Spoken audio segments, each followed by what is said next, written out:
Hello बच्चों, और आप सब कैसे हैं। आज हिंदी ज्ञान चैनल में आपका स्वागत है। आज हम पढ़ते हैं रचना के आधार पर वाक्य रूपांतर। रचना के आधार पर वाक्य के 3 भेद होते हैं।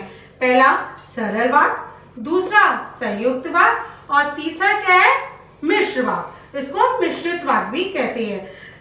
सरल वाक्य बहुत ही इजी होता है, जिसमें एक ही कर्ता और एक ही क्रिया होती है।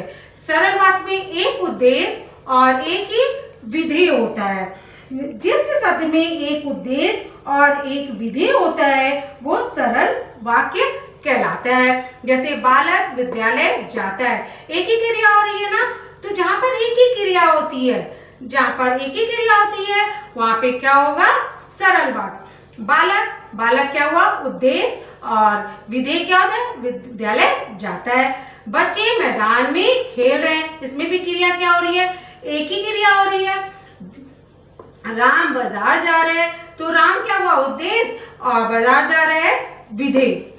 अब आ जाइए संयुक्त वाक्य। संयुक्त वाक्य की क्या पहचान है, और जहां पर और, या, तथा, किंतु, परंतु, इसलिए, ताकि, सो आदि योजक शब्द है। ये सब क्या है, योजक शब्द है। संयुक्त वाक्य क्या होता है, जिस वाक्य में 2 या अधिक सरल वाक्य योजकों से जुड़े रहते हैं किंतु एक दूसरे पर आश्रित नहीं होते हैं। जैसे उदाहरण देखिए, मैंने उसे पढ़ाया और नौकरी दिलवाई। यहाँ पे ये वाक्य अलग हो गया, मैंने उसे पढ़ाया एक वाक्य हो गया, नौकरी दिलवाई 2 वाक्य हो गया। लेकिन इन दोनों वाक्यों को योजक कौन है, कौन जोड़ा है, और, तो और क्या हुआ, योजक है। उसने परिश्रम नहीं किया, इसलिए वह परीक्षा में असफल रहा। तो एक वाक्य ये हो गया, उसने परिश्रम नहीं किया, और दूसरा क्या है, वह परीक्षा में असफल रहा। योजक 2 वाक्यों को कौन जोड़ रहा है, योजक कौन क्या है, इसलिए। मजदूरों ने काम करके पैसे लिए और घर गए। मजदूरों ने काम करके पैसे लिए, एक वाक्य होगा, दूसरा वाक्य होगा घर गए। अब योजक कौन जोड़ रहा है इन दोनों वाक्यों को, और। योजक शब्द क्या हुआ, और। सुरेश आ गया, अतः सब प्रसन्न हो गए। सुरेश आ गया एक वाक्य हो गया, अतः योजक शब्द हो गया। सब प्रसन्न हो गए अलग वाक्य हो गया। तो एक वाक्य ये हो गया, और सब प्रसन्न हो गए ये दूसरा वाक्य हो गया। अब 2 वाक्यों को कौन जोड़ा, अतः। तो क्या 2 वाक्य जिस वाक्य में 2 या अधिक सरल वाक्य, एक ये सरल वाक्य हो गया, एक ये सरल वाक्य हो गया, योजकों से जुड़े होते हैं, ये क्या है, योजक है। अतः, और, इसलिए, और, ये सब क्या है, योजक है, किंतु एक दूसरे पर आश्रित नहीं है। ये अलग है, ये अलग है, ये वाक्य इस पर डिपेंड नहीं है, दोनों ही अलग अलग है। तो ये क्या होगा, संयुक्त वाक्य।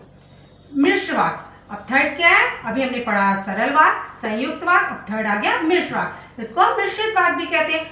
मिश्र वाक्य में एक या एक से अधिक उपवाक्य होते हैं। उनमें एक उपवाक्य प्रधान होता है, एक उपवाक्य क्या होता है, प्रधान होता है, तथा अन्य एक या एक से अधिक उपवाक्य उस पर आश्रित होते हैं। ये ध्यान रखिएगा, इसमें एक से अधिक उपवाक्य होते हैं और एक उपवाक्य प्रधान होता है तथा अन्य एक या एक से अधिक उपवाक्य पर आश्रित होता है। मतलब कहने का ये सेंस है कि एक वाक्य दूसरे पर डिपेंड होता है। 2 वाक्य जुड़ते हैं तभी तो हम मिश्रित कहते हैं कि जुड़ा हुआ होता है। जैसे तुम वहां चले जाओ जहां गाड़ी रुकती है, तो जहां क्या हुआ, मिश्रित, ये जोड़ है ना। जब बादल घिर आए तब वर्षा होने लगी। जब, जैसे तैसे, जब, तब, ऐसे शब्द आते हैं तो क्या होता है, मिश्रित वाक्य की पहचान है ये। जब बादल घिर आए तब वर्षा होने लगी। जब पूछोगे तब बता दूंगा। जब और तब आया, ऐसे जब और तब आया। जहां, तहां, वहां, जहां, ऐसे शब्द आते हैं। रहीम बोला कि मैं कर्नाटक जा रहा हूं। और जैसे कौन कौन से शब्द आते हैं, कि, यदि, अगर, तो, तथापि, यद्यपि, जब, तब, जैसे, तैसे, ये शब्द होते हैं मिश्र वाक्य की पहचान। और बच्चों, आज ये वीडियो हमारी कैसी लगी आपको? आप हमारी वीडियो को लाइक करिए, शेयर करिए और सब्सक्राइब करिए और अपने दोस्तों से भी कहिए। आप हमें कमेंट करिए। आप हमें कमेंट करते हैं तो बहुत अच्छा लगता है, तो मुझे मन करता है कुछ आपको नया करूं। प्लीज़ आप मुझे कमेंट करिए और मेरे उत्साह को बढ़ाइए।